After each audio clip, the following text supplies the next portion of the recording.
Ayan, dumating na yung pyesa. Yung pyesa na para dito. Ayan. Kasi mga guys, konting ano ba ito, konting nabasin nyo mga guys ha, yung tagas dito pinanggagalingan yung kulay na yan. Dito sa kabila, wala na. Kaya kung malamig yung o-ring na to, parang yumakap pa. Ngayon kung mainit na, umaalsa, lumalaki. Sir, buksan mo nga itong bago.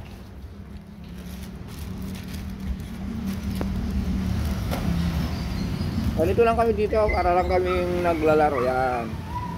Ito yung bago. Kasi mga guys, pagbili mo ng ng repair kit, kasama na ito.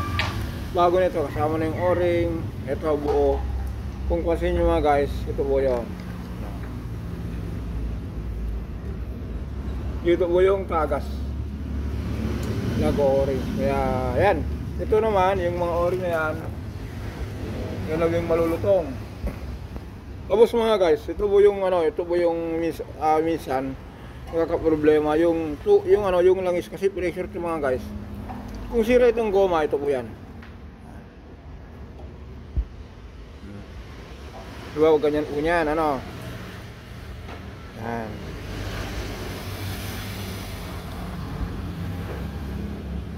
Yan. Ito po, langis. Ngayon, ang langis po mga guys, pressurize po yan. Kung nagka-problema, lulusot dito sa linya ng tubig, yung langis pumupunta sa radiator. O kaya naman, yung tubig pumupunta sa langis. Kaya minsan, naghahalo yung tubig at sa langis. Makakala natin minsan cylinder head. Dito lang kaya kung napansin natin mga guys, itong Chevy, may nabibiling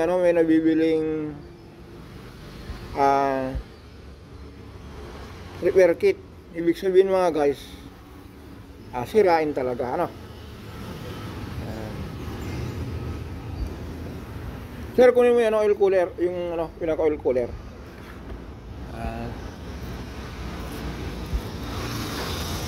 Balik rin natin.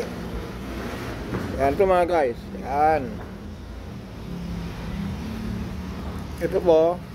Ganyan. Tapos ito po. Dito.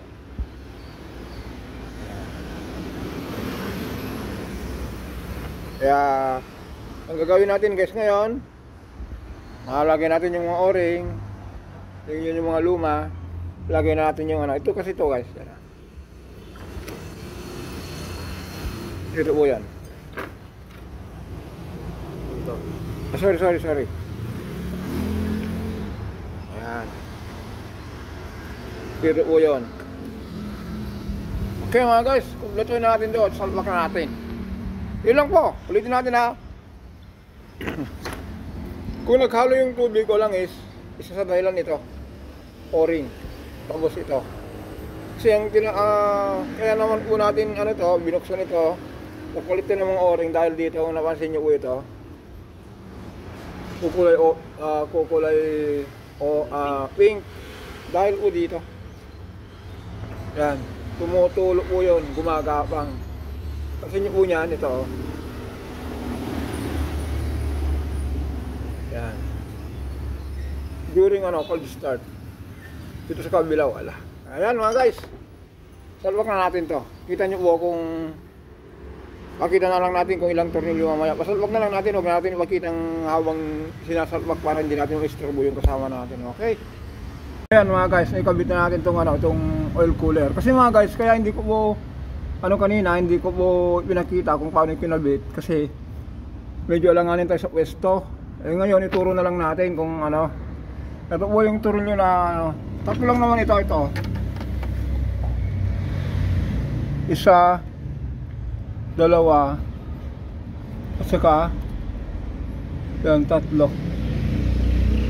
Nakakabit sa vlog po yan. Tapos ito po yung dagdag po niyan. Mamaya kung ilagay yung bracket, ito ba yung isang supporter o kaya para po may kita ng ayos. Ito po yung isang tornilyo tagos sa block. Tapos mga guys, ito po yung buo, yung turbo. Ito po yung actuator. Ngayon mga guys, kung naglangis po dito, pinunasan natin yan. Normally lang po yan kasi minsan may mga nagtatanong doon sa mga video. Kung nakakita nila na naglalangis dito sa banda rito, yung suction, ito kasi yung ano, yung boost. Ito yung pressure. Kung naglalangis ito mga guys, normally lang po yan kasi nanggagaling dito sa valve cover. Katulad po nito. Oh, may langis po niyan. Ito po, alagaan nyo lang po ng change oil. Kasi po mga guys, kung hindi nyo nalagaan ng change oil tapos yung air cleaner, ulitin natin, yung air cleaner po kasi daanan ng ano po yun, daanan po ng hangin. Kung barado, kung 50% na lang yung pumapasok na hangin, instead na sa labas niya kukunin, higupin niya rito.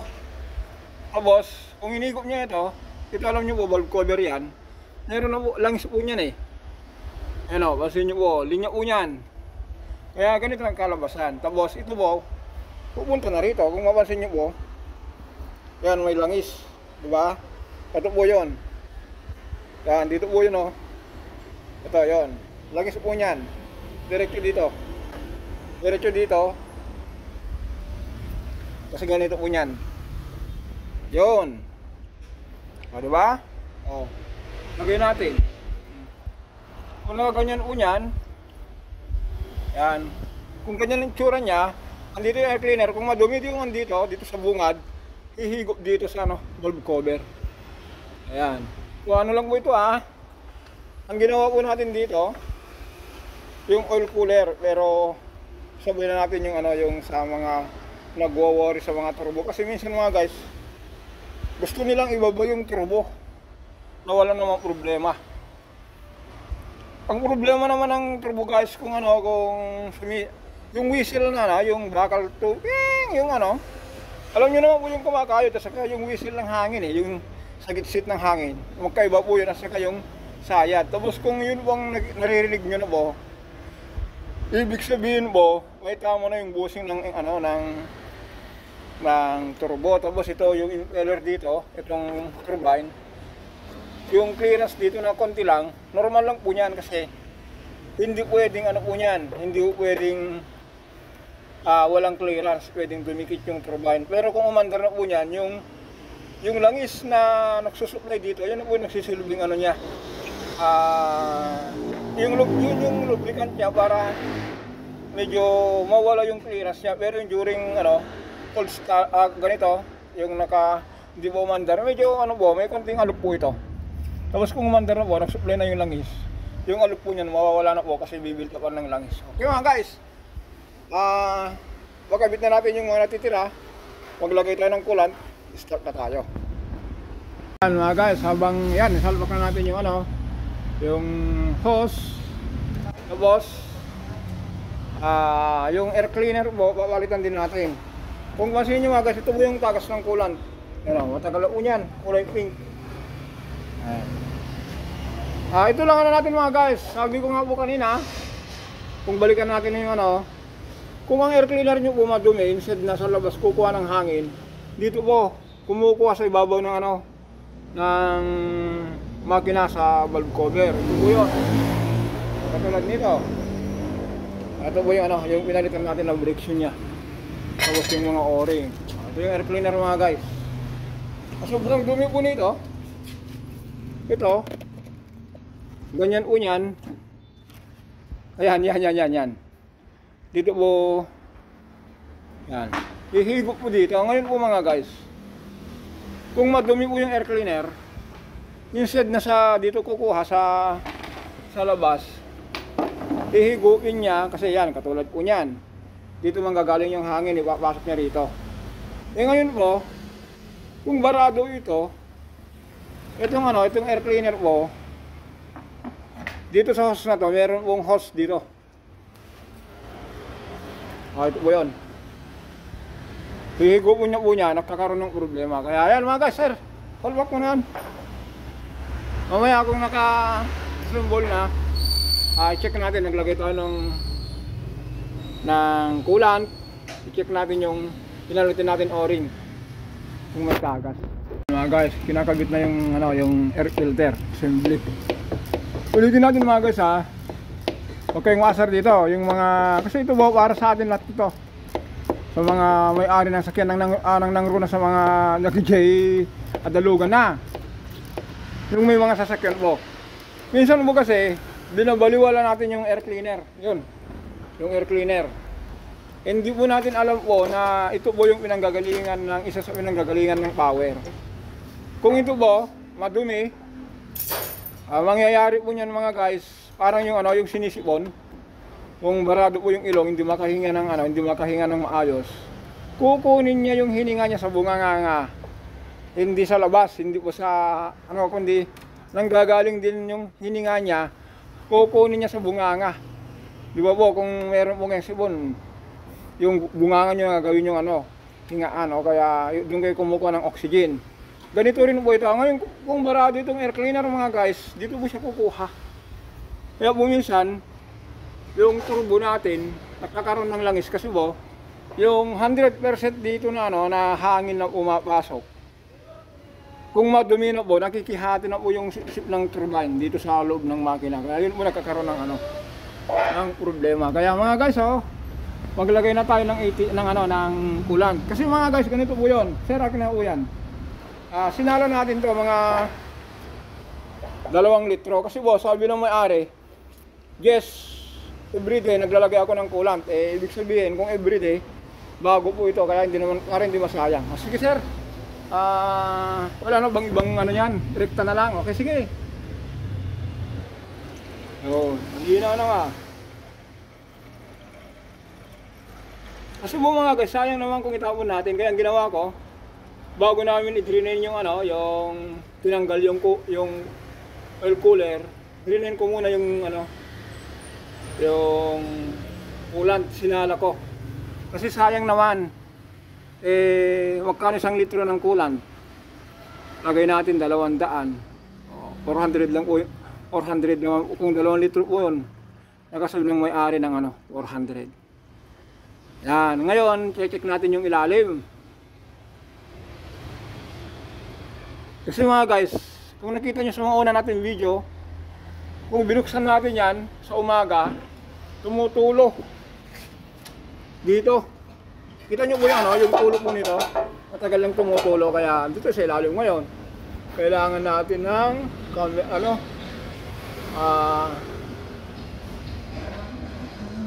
yun. Higa tayo ngayon. Check natin yung ano, yung nilagyan natin ng o-ring. Pansin nyo nga guys. Ito yung dati niyang, ito yung ano, yung coolant dati. Yan, sinas-ano rin natin. Pero yung pinalitan natin, yung dating tumutulo doon. Yun, okay na siya. Yun, wala nang tulo mga guys. Dito anong ano, kung balikan nyo yung sa video natin, dito pinanggagalingan yung tulo. Ano sir, andarin natin, lagyan mo ng ano, i-level natin yung ano, yung temperature. Sigurado kulang yung ano niyan kasi hindi ko nagbukas yung thermostat niya. Ayan, ganun lang mga guys. Palagyan na natin yung negative, magpa-under tayo nito. Wala ko naman, so far wala pa ngayon. Sana wala na. Pero yun lang po yun. Yung inalitan natin ano, na o-ring sa oil cooler. Kaya nga po yung binibila ng pyesa, meron sila unon. Ibig sabihin po, talagang sirain kasi bakit meron sila. Alam po nila na yan ang problema ng Chevy. Okay. Yun lang tayo sa ano, sa makina. Ayan mga guys. Hindi pa tayo nagpa-under pero wala na sa level kinain ng ano, ng coolant. Lagyan natin yan mga 2 litro. I-level natin sa tamang dito ba? Ano ito yung level niya? Yan. Abot dito yung arrow na yan. Sige sir, lagyan mo.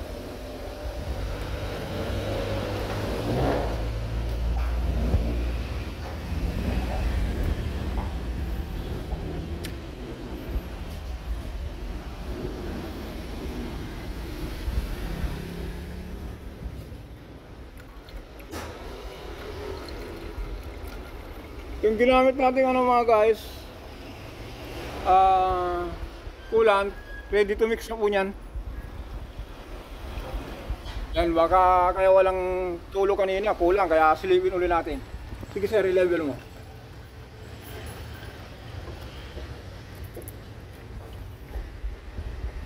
Kulang pa, sige ba? Ayan mga guys, naka-level na. Ayan, mag-under tayo. Pero silipin mo natin, baka kaya kanina walang tagas dahil kulang ano. Sana wag naman. Ay, ang bira, wala nga. Sige sir, ano, under ka? Under tayo. Wala na.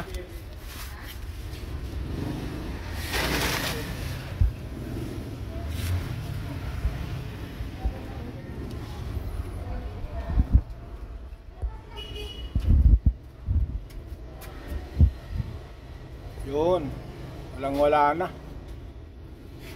Dati kasi mga guys, ulitin natin ha. Kung malamig po, tumutulo, gumagapang hanggang dito. Kaya ang coolant na yan. Kaya yung cover niya po, ito yun o. Parang computer yata daw problema na nun eh. I-scan natin sir, makikita po niyan, mahirap po yung hula-hula. Ayan mga guys, magpander na tayo. Kasi nasa level na po siya. Yun, nasa level. Sir, start ka. Keep natin.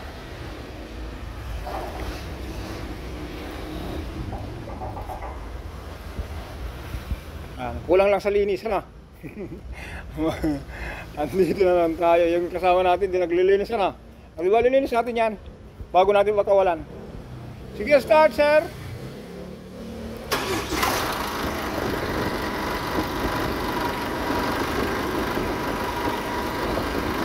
Yun.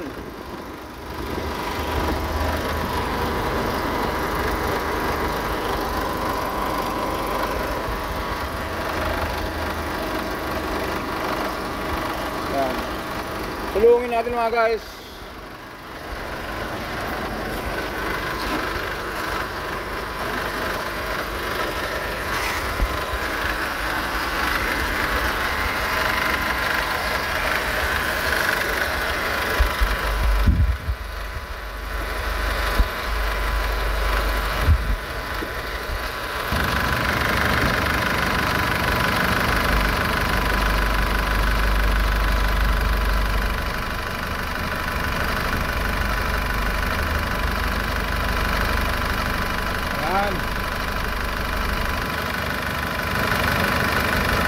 Wala na. Kasi mga guys dati, hello, tumahalot dyan.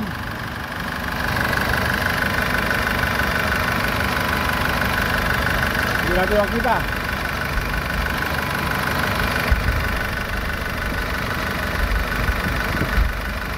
Yun.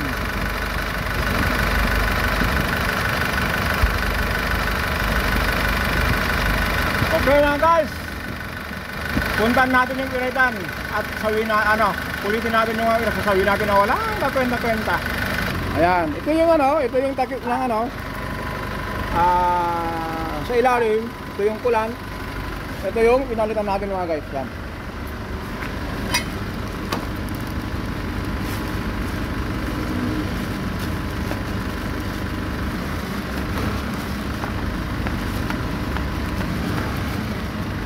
Ito po. Yan.